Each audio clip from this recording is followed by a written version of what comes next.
All right. Good evening and welcome to 10 to Go Radio Week 2.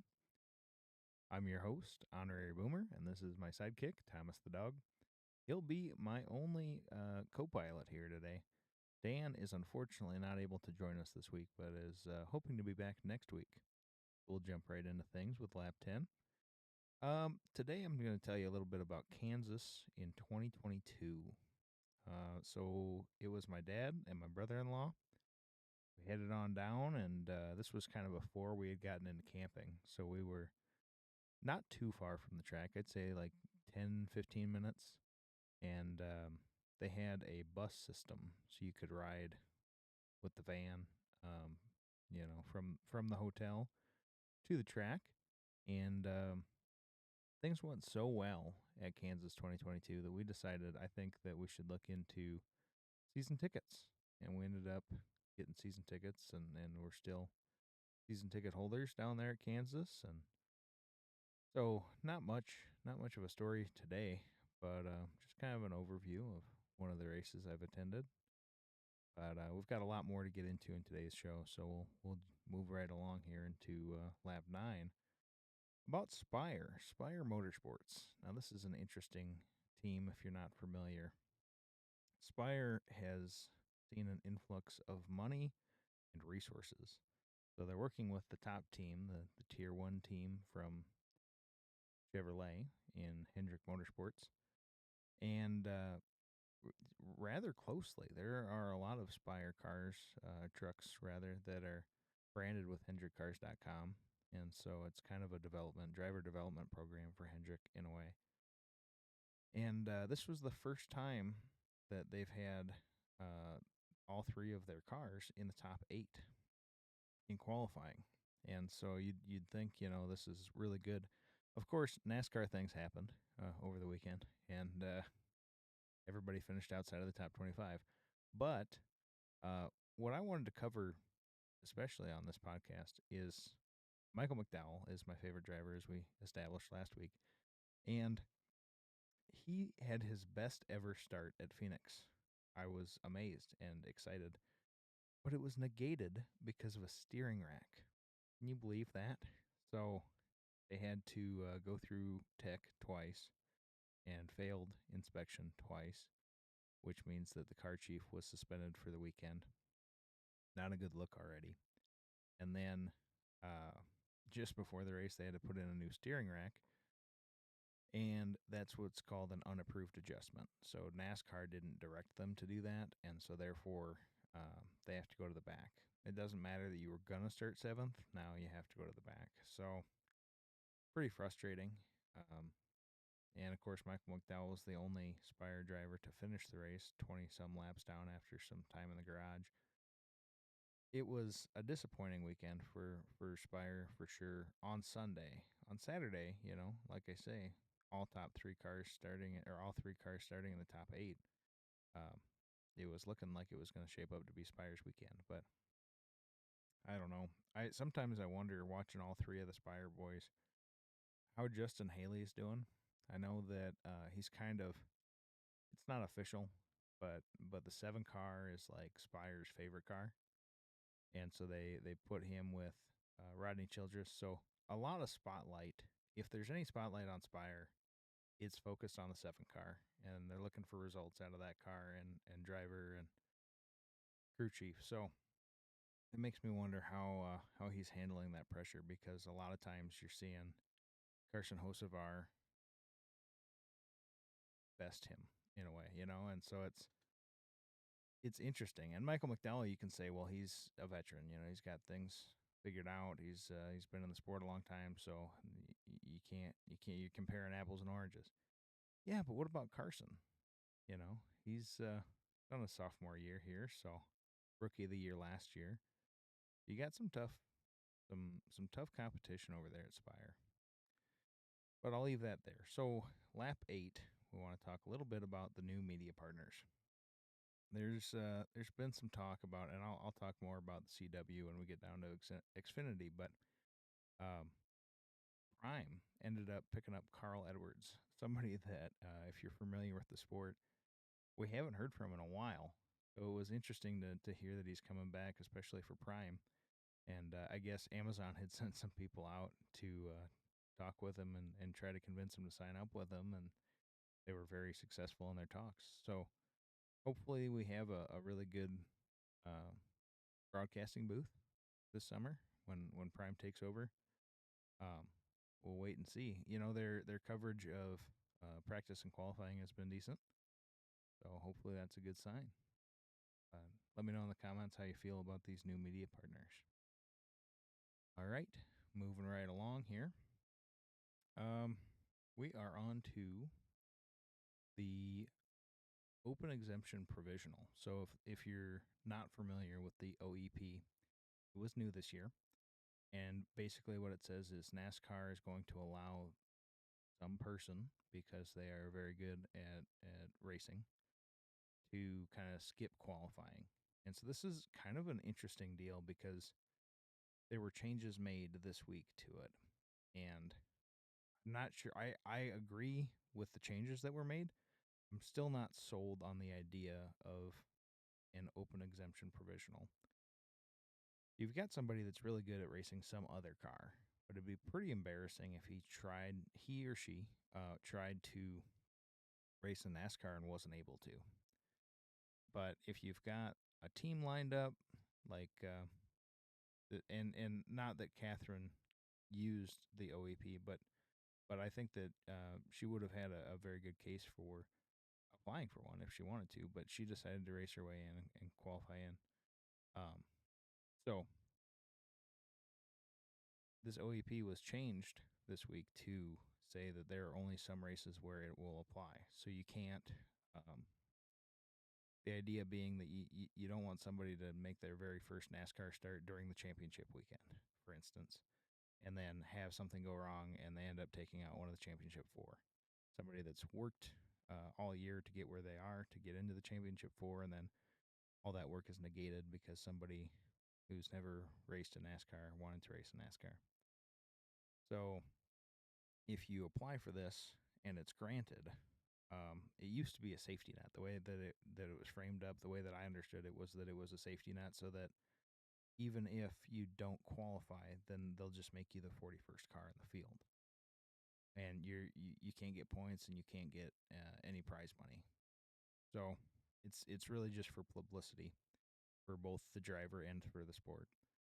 But now, if you decide to go that route, you can't qualify in. So I do think that it's either all or nothing. You've got to apply for it up front and then just not qualify. Um, or if you think that you're better than that, if you think you can qualify your way in, and then go that route. So interesting. We'll see where the OEP leaves us at the end of the year. I do think that it's good that they are going to restrict it on certain races. All right, moving right along. That was this lap was about Catherine Legg, and a little bit. It was kind of a twofer there. So Catherine Legg is the first woman to race in NASCAR in the NASCAR Cup Series in over 7 years, and she spun out on her own twice. The first time wasn't a super big deal. I was a little bit disappointed that NASCAR hit the caution so quickly. I feel like she might have been able to get it turned around. It's one of those things, though, that you got to keep in mind where we're at. Phoenix is a very tight track, and so the leaders could have been coming around pretty quick. So I don't want to criticize them too much for that. It's all about safety. So that's that's that one. But the second time she spun out, she ended up taking out Daniel Suarez, who is, in a sense, on the hot seat. Trackhouse, the team that he races for, has quite a few drivers under contract right now, and only three seats in Cup. And now with the new charter system, you can only have three, up to three. There's no more room for 4-car teams. So it's leaving Trackhouse in a position where they need to decide who they want to promote to Cup. So we'll see how that turns out, but definitely a devastating day a devastating end to a great day for Daniel Suarez and team. So he was upset about that. He talked to the media a little bit about it, and you know, rightfully so. But it's NASCAR, man. It's just what happens. It's part of it, and we got to work with it. So, all right, on to the next lap here.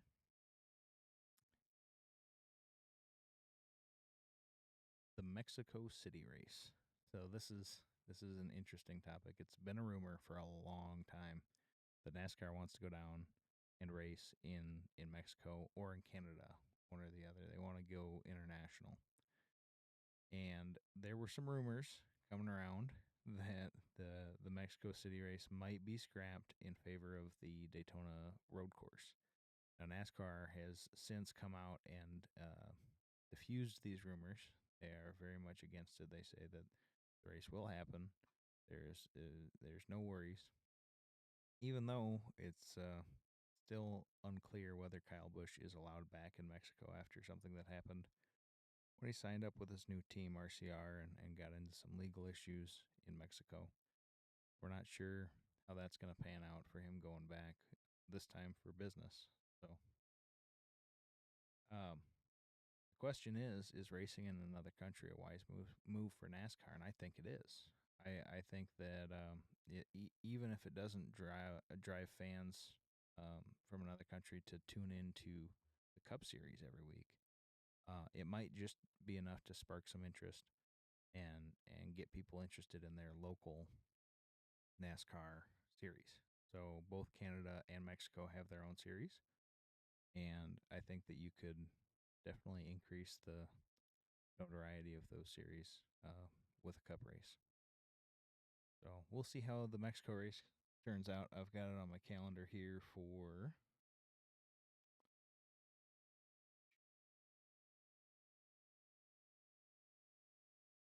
June 15th with Prime Video. So that'll be interesting. Moving on.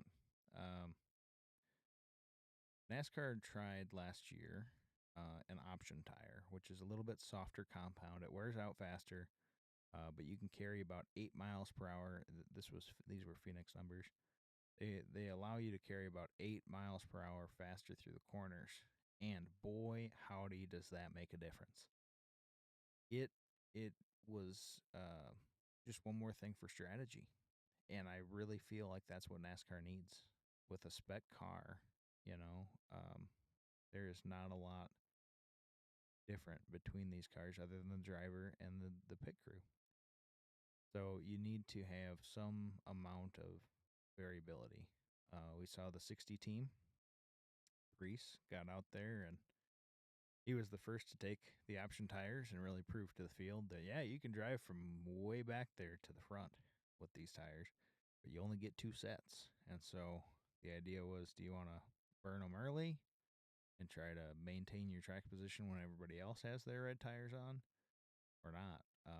And I think this is something that was such a huge success that we should, hopefully NASCAR will implement this at all of the short tracks. I think that all of our short tracks could use just a little bit more pizzazz. Even if Michael McDowell ended up losing the right rear and found his way into the wall because of these tires. And we don't know if it was because of the tires. It wasn't really analyzed, but we did see a few tires go down, and I think that might just be the cost of doing business. I didn't catch how many laps were on those tires. I didn't think that we were pushing them too hard as far as asking more from the tire than it could give us, but I could be wrong on that. So let me know in the comments. How do you guys feel about the option tires? Do you like seeing 2 different compounds out there? Do you feel like we should only run option tires? Maybe we just run the soft rubber all the time and we just see a lot more speed, but people have to come in to the pits more. Could be interesting. I don't know. All right, next lap. Here we go. ARCA. So ARCA did race this past weekend at Phoenix, and I think that the idea for ARCA is that it's the proving ground, right? This is one of your steps in making your way to racing on Sundays. I think that if NASCAR wants to make that ladder more clear. And I guess I'll back up a step. So we've introduced this podcast as a way for people who aren't familiar with the sport to get more familiar with the sport. So I apologize for kind of jumping over that and assuming that you already know everything about NASCAR here. So my favorite analogy for this is think of it like football, right? Um, and ARCA is junior high school football. Okay, nobody from town's going. In fact, the only people that are in the stands for junior high football are parents, uncles, um, and maybe some teachers. You know, it's people that are involved with those young people that are on the field.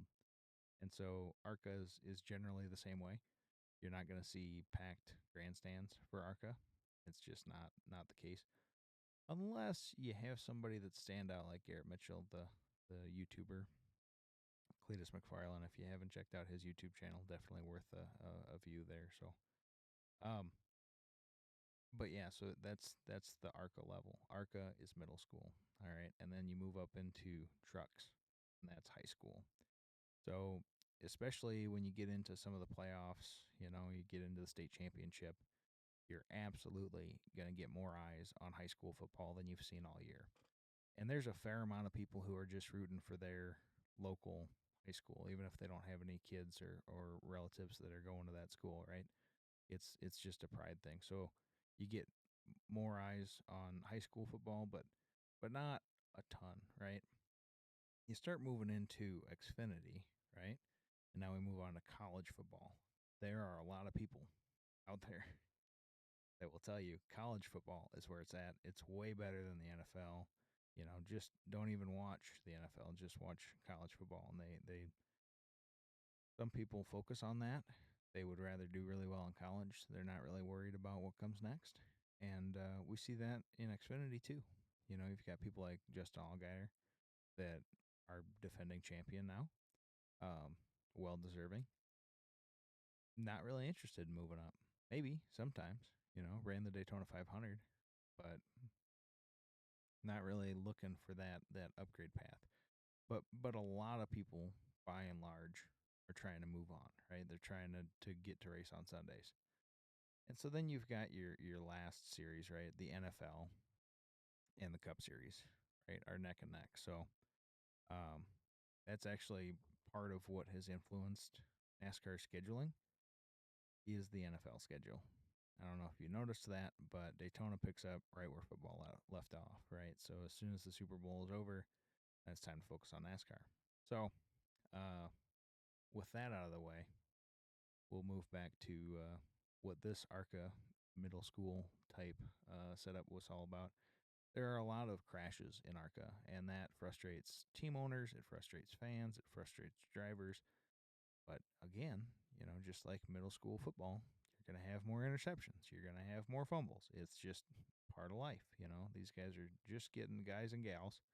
We do have several gals that race in the ARCA series week to week, and they're just starting to get things figured out. So anyway, I think that with this being the natural upgrading path, that you should see the same rules in ARCA that you do in NASCAR, as far as the restart rules, as far as the uh, green, white, checkered rules, right? I feel like if this is a stepping stone, then we need to mirror what these race car drivers are going to see in the following series. But I understand that ARCA is a little bit different in that it's got a few different divisions, East and West and National. And so, anyway, we'll see how that ends up turning out. But I feel like it's probably not going to change anytime soon. But what is changing right now is Butterbean. Boy, I can't remember, and I didn't write down in my notes here his first name, but his last name is Queen, and he had control of this race 100%. It was a real shame to see it come down to what it came down to. And they talked on the broadcast about how when he wins, he goes to Waffle House, which I guess could have been part of my story. I guess I'll just tack this one on for you. Um, I'm from South Dakota, as you can see up there, our state signature. Um, and it's funny because I don't have Waffle House nearby, anywhere nearby, anywhere in the state. And so when we go to the racetrack, I always want to go to a Waffle House. Um, and so it's sometimes to the dismay of my friends and family, but I sure enjoy it. And I thought that it was hilarious that if Butterbean wins, he wants to go to Waffle House to celebrate. So that's really cool. This last time when we were at Coda, my father and I ended up going to Waffle House for breakfast, and we saw some Team Penske guys there. We saw some ARCA team guys there. Um, Nobody that I recognized exclusively, but I thought that was really cool. So definitely one to keep your eye on, Butterbean, Mr. Queen, and yeah, one other driver that stood out to me a little bit was Patrick Strapoli. Starpoli. I apologize, Patrick, if I'm saying your name wrong there, guy. But really stood out to me, not just because of his name, that is a cool name, but the performance was there too. And so those are definitely two to keep your eye on.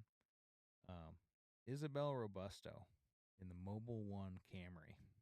Boy, I was there when she got the pole at Kansas, and that was just a shame how quickly she got out of that race. I have in my notes here to look up when she got. Um, she really didn't get taken out that I remember. I feel like it was just she got up a little too high, got into the wall, and that ended her day.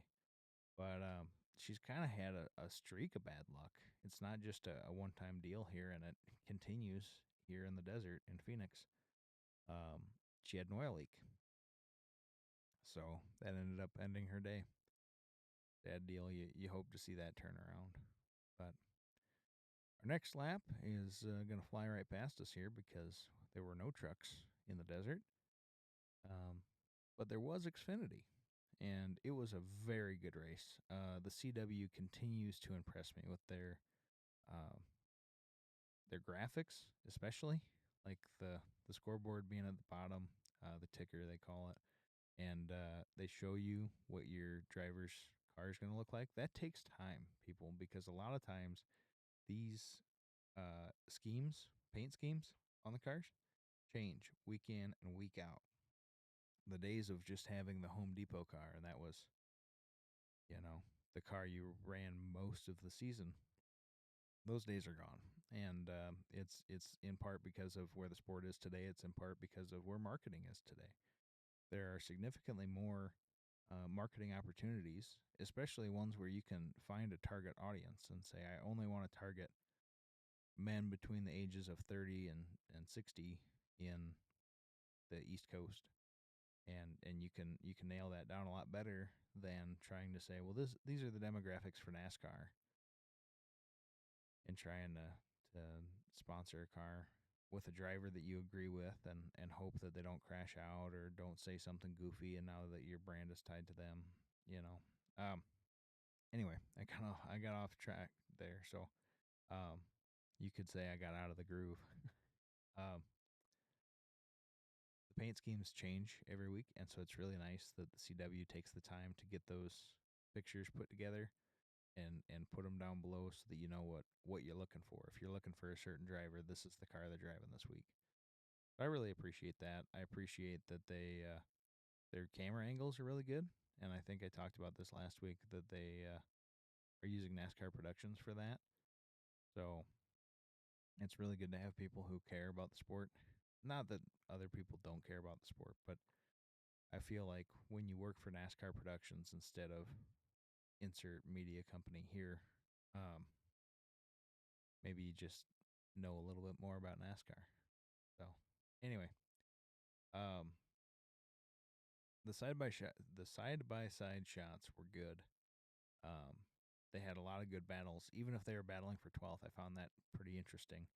I've noticed that other media providers will only focus up front, even if they're a mile apart. There's really nothing to be seen there, and so it's cool that the CW takes the time to go find the battle wherever it is and broadcast that. Even though there are some hiccups, I will say, if you watch the Xfinity race, you probably noticed that, boy, am I seeing double? No, you're not. They had the same side by side shots. They had the same camera angle in both side by side shots a couple times. It wasn't just one time. It was there were a couple there, and so um, criticism where it's due. But Austin Hill, that was an incident that I wanted to talk about a little bit. Ends up going low, tries to go lower than the guy that was in front of him, and there was nowhere to go. You could not go lower because there was a wall. So he taps that inside wall, goes up, collects the 00 Haas Factory team, Sheldon Creed machine, and they were both done for the day after that. So you hate to see it, but it's one of those things where you just don't have anywhere else to go, and you kind of wish that there was some more communication with the spotter there, maybe. But it's one of those things that it's a split second decision, so there's not a lot of time to correct those mistakes that happen at 100 plus miles an hour. The fight for it at the end, if you didn't see this finish, I would highly recommend at least just going and checking out NASCAR's highlights. They do a really good job on YouTube of putting together the highlights. Of course, still tune in to Tend to Go Radio, but that finish was one for the ages.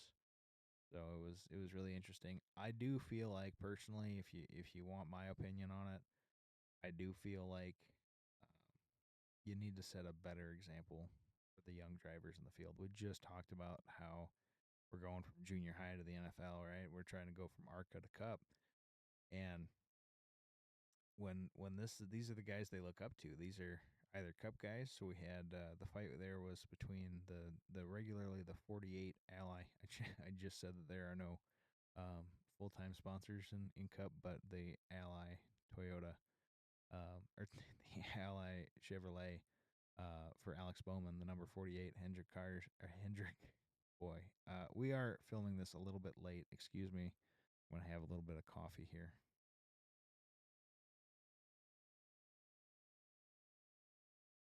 So, of course, my co-host that's not here with me um, likes Buzz Lightyear. I figured I'd have my Sheriff Woody cup handy. Um, so the number 48 of Alex Bowman, he was racing in the 17 HendrickCars.com Chevrolet this weekend, and pretty much had it there, right there at the end. And some people say that he didn't defend his position well enough. I mean, I just feel like he wasn't given enough room there. And so Eric Almirola was in the Young Life Toyota for Joe Gibbs Racing. And both of these guys, so Eric is no longer full-time Cup, but retired from being a full-time Cup driver. So either way, you're looking up to both of these guys. If you're in Xfinity and you want to move up, you're looking to these guys to see what's acceptable. I mean, how do I win? I want to be like them. And when you see a guy put another guy in the fence like that, it just says, "Oh, this is okay," and it's not. I think we need to set a better example if we're Cup drivers in the Xfinity series. So hopefully we see stuff like that get cleaned out. But all right, so that brings us on to lap one, the final lap of the race here. White flag, Cup. So in qualifying for Phoenix in Cup, it was an interesting quote. I found it interesting from Joey Logano. I don't like William Byron anymore. Now, there needs to be some context there. He lost the pole to William Byron there, right there at the end. And that would have been the 700th pole for Penske across all motorsports. That's why he was so upset to not win that pole. But it seemed like it was all in good fun. I hope that it was all in good fun. But he is, speaking of Joey Logano, unfortunately, Joey Logano is the first defending NASCAR Cup Series champion to fail to earn a top 10 finish in the first four races of the following season. So if you win at Phoenix, and then in those first 4 races after that, you don't earn a top 10. This is the first time that that's ever happened in NASCAR Cup Series history. So that's an interesting deal there, and it just goes to show that I think we do need something to change with crowning a champion. You can't just put cruise control on and coast through the season and then just win when it matters. And that's exactly what Joey Logano did. His championship is just as legit as anybody else's because he was presented a format to follow, and he followed it, and he won his 3rd championship. So you can't fault him for that. But what you can fault him for is driving below the yellow line. So he had a restart violation, and there's been a lot of debate. At first, I was like, man, it's by a foot, you guys. It is so close. But when we look at officiating, we want it to be by the book, right? We don't want Joey Logano to get away with it because he's Joey Logano. Oh, well, I would have called that on, some other driver that I don't like. But, yeah, I suppose we'll let it go this time. No, you don't want to see that. And so it's probably good. As much as the Ravens fans hated to see the Chiefs win by a toenail, it is what it is. We've defined what the end zone is. We've defined what the restart zone is for NASCAR. And if you go below the yellow line before the start finish, don't make it be close then. Make sure that you are well past the start finish line when you duck down. If you don't want to serve a penalty, then make sure that they have nothing to charge you with. That's my advice, I guess, for what it's worth. Moving on, Denny Hamlin had an interesting quote. Speaking of quotes, I hate seeing my teammate win more than anything. Boy, that doesn't look good. Does not look good. He did clarify later that it's because they have the same equipment as you, right? Same team. They got the same mission, same equipment, and he could do it and I couldn't. So what does that say about me? And he was asked this week about, do you think that winning so close this time he won, he lost just by a little bit to his teammate Christopher Bell, who is now on a three-peat, back to back to back wins for Christopher Bell. Congratulations on that. Did it hurt more losing by a little bit than losing by a lot? And he said no. And I think that's true. It's just barely better. It is what it is. It's how the restart happened. It was the push from Kyle Larson that kind of solidified that win for Christopher Bell. And you love to see I think you would love to see your teammate successful. But an interesting fact about that, the last 12 wins for Joe Gibbs Racing have come from Denny Hamlin and Christopher Bell exclusively. So that's an interesting thought because you've got a 4-car team, and like Denny was saying in his podcast, they make the cars just as good for all 4 guys. So how come the other 2 guys aren't winning? Maybe you need a driver swap there, and I think some of that's mindset. So you've got like Ty Gibbs, who was really good in Xfinity, really good his rookie year, pretty good the start of his sophomore year, and it's just kind of gone downhill. It's gone off the rails a little bit for Ty Gibbs. Great guy. Some of my cards over here were signed by Ty Gibbs. He had a great little interview there at the Toyota booth in Phoenix, in COTA, and I don't know. It's interesting to see where he's at. I think some of that is settling in to knowing that you've got this seat. You don't have to compete for it. It's yours. This is your team. Grandpa runs the team. It's I think it's just getting complacent. And so hopefully we can break out of that. Hopefully Ty Gibbs gets his first win this year. And I think Chase Briscoe's going in there with something to prove. So he hopefully is going to get that number 19 Bass Pro Shops Toyota Camry XSE into Victory Lane. So we've seen a couple flashes. They won their appeal. That's got to be some good momentum, some good juju there. Um, so I guess I'll close it out with this about the race or about the coverage. They had a segment on there, meeting the pit crew, and I think that is incredibly cool. I hope that we see that more, even with our other media partners. So anyway, that's kind of all I've got for this week. We'll see you again next week. I know it was a really short episode, and that's probably because there was no back and forth. But I hope it was informative. And if you've got topics that you're curious about, or anything within the sport that you're curious about, leave it in the comments. We try to keep an eye on that, and we'll get back to you in a future episode. So thanks, everybody. Have a great night.